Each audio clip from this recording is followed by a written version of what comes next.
Hello everyone, once again welcome back to my channel R2G maths classes. तो जैसे कि कल हमने क्या पॉलिनॉमियल चैप्टर स्टार्ट किया था, उसके PYQs क्वेश्चन और मैंने आपको कुछ आइडेंटिटीज़ याद करने के लिए दी थी क्लास 9th में जो थी। तो होप्स हो कि वो आपने याद कर ली होंगी। तो उन्हीं PYQs की सीरीज़ को आगे बढ़ाते हैं और क्वेश्चन करना स्टार्ट करते हैं। तो देखिएगा, यहाँ हम पहला क्वेश्चन गिवन है कि if alpha and beta are the zeros of a polynomial, यदि इस पॉलिनॉमियल के जीरोज अल्फ़ा और बीटा हैं, then find the alpha plus beta minus k alpha beta.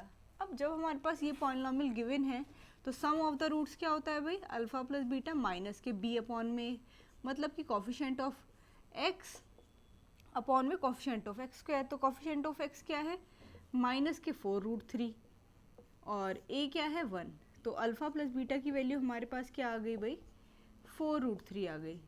Similarly इसी तरीके से हम निकाल लेंगे अल्फ़ा बीटा। अल्फ़ा बीटा क्या होता है, सी अपॉन में ए। तो सी क्या है भाई, कांस्टेंट टर्म, और ए क्या है, कोफिशिएंट ऑफ एक्स स्क्वायर। तो अल्फ़ा बीटा आ गया हमारे पास 3।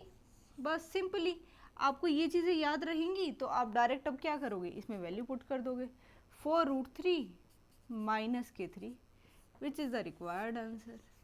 यदि ऑप्शन में आता है क्वेश्चन तो, और हो सकता है कि √3 कॉमन ले रखा हो, तो आप √3 इसमें से कॉमन ले सकते हैं, 4 माइनस के √3, क्योंकि 3 को हम √3 इंटू √3 करके लिख सकते हैं। तो होप से आपको समझ आया होगा। तो नेक्स्ट क्वेश्चन की तरफ आगे मूव ऑन करते हैं। देखिएगा, यहाँ दिया है find the zeros of the polynomial. हमारे पास ये पॉलिनॉमियल गिवन है, इसके जीरोज फाइंड करने हैं। अब इसके जीरोज फाइंड करने के लिए सिंपली मिड टर्म स्प्लिट करते हैं। तो मिड टर्म स्प्लिट करने के लिए हमें करना क्या होता है कि जो कोफिशिएंट ऑफ एक्स स्क्वायर है और जो कांस्टेंट टर्म है, सबसे पहले उनकी मल्टीप्लाई करते हैं। तो 5√5 इंटू में 8√5 और ये हो जाएगा 5 5 2 2 2 2। ये कुछ इसके फैक्टर्स हो गए। अब हमें इस तरीके से इन्हें सेट करना है कि सम करने पर 30 आए। तो देखिएगा, 5 दूनी 10, 10 दूनी 20 और 5 2 जा 10, तो 20 प्लस 30 हो रहा है भाई 5√5 एक्स स्क्वायर प्लस में 20 प्लस 10 एक्स प्लस के 8√5। तो ये हो जाएगा हमारा 5√5 एक्स स्क्वायर प्लस में 20x प्लस में 10x प्लस में 8√5। अब हम यहाँ से 5 कॉमन ले लेते हैं। तो जैसे ही 5 कॉमन लेंगे तो √5 5x लेना पड़ेगा, √5x प्लस 4 प्लस सिमिलरली हम यहाँ से √5 और 2 कॉमन ले लेते हैं। 2√5 जैसे ही कॉमन आएगा यहाँ से, तो यहाँ रह जाएगा √5x प्लस में 4।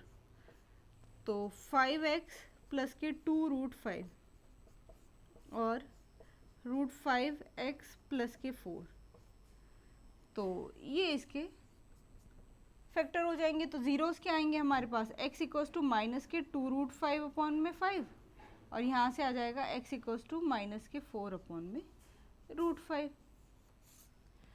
इसे इक्वल्स टू 0 कर लेना।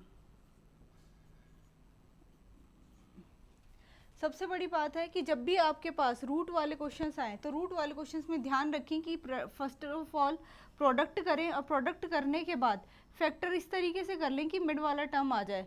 और ये बाद वाले टर्म के लिए आपको करना कुछ नहीं है, सिर्फ सिंपली कॉमन ले लें और कॉमन लेने पर ये वाली टर्म बना लें, क्योंकि सेम आपको हमेशा पता होगा कि जब ये दोनों सेम होते हैं तो हमारे फैक्टर सही हो जाते हैं। तो ये आप ईजी वे में कर लोगे। अब देखिएगा, फिर से एक उसी टाइप का क्वेश्चन है, if P and Q R the zeros of the polynomial what is the value of this. अब जीरोज इस बार इन्होंने अल्फा बीटा की जगह पी एंड क्यू ले लिए हैं। तो सबसे पहले हम क्या करते हैं, ये जो हमारे पास गिवन है इसे हम थोड़ा सिंपलीफाई फॉर्म में लिख लेते हैं। p प्लस क्यू एल्शियम लेंगे तो पी क्यू प्लस में पी क्यू, इसे इक्वेशन 1 बोल देते हैं। अब हमारे पास जो क्वाड्रेटिक इक्वेशन है वो है 4y स्क्वायर माइनस के 4y प्लस 1। तो सम ऑफ द रूट्स क्या होगा, p प्लस क्यू माइनस के b अपॉन में a। तो ये हो जाएगा माइनस के 4 अपॉन में 4, मतलब कि 1 आ जाएगा। अब पी क्यू क्या होगा भाई, c अपॉन में a, मतलब कि 1 अपॉन में 4। तो आपके पास ये रूट आ जाएंगे, इसे इसमें इक्वेशन 1 में सब्स्टिट्यूट कर देते हैं। तो p प्लस क्यू की वैल्यू क्या है 1 और पी क्यू की 1 अपॉन में 4 प्लस 1 अपॉन में 4। तो 4 प्लस 1 अपॉन में 4 इक्वल्स टू में ये हो जाएगा 17 अपॉन में 4। थोड़ा सिंपलीफाई कर लेंगे और ये फाइनल आंसर आपके पास आ जाएगा। तो होप सो ये आपको समझ आया होगा। अब देखिएगा नेक्स्ट क्वेश्चन, इन्होंने बोला how many zeros does the polynomial have. अब हमारे पास जो पॉलिनॉमियल है वो ये पॉलिनॉमियल गिवन है 293x² माइनस के 293x, जो इक्वल्स टू 0 पॉलिनॉमियल को इक्वेशन में कन्वर्ट करेंगे। 293x और x माइनस के 1 इक्वल्स टू 0। एक बार 293x को 0 को इक्वेट करेंगे और एक बार x माइनस 1 को 0 को इक्वेट करेंगे, तो x इक्वल्स टू 0 और x इक्वल्स टू 1।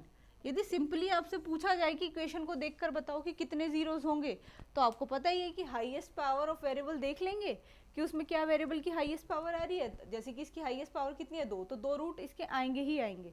मान लो 3 होते तो 3 होते, लेकिन बोला है कि फाइंड करो, जब फाइंड करने के लिए बोला है तो इस तरीके से इक्वेशन बनाकर फाइंड कर लेंगे। तो होप सो आपको ये समझ अच्छे से समझ आया होगा। तो आपके पास जितने भी, फिर से कह रही हूँ, आइडेंटिटीज़ हैं, आइडेंटिटीज़ याद करना, सारी जितने भी टेबल्स वगैरह हैं 20 तक टेबल्स, स्क्वायर और क्यूब्स, ये सब लर्न करना, जो कि आपकी स्पीड को गेन करेंगे। और यदि वीडियो आपको पसंद आई हो तो चैनल को सब्सक्राइब करें, लाइक करें। तब तक के लिए गुड बाय।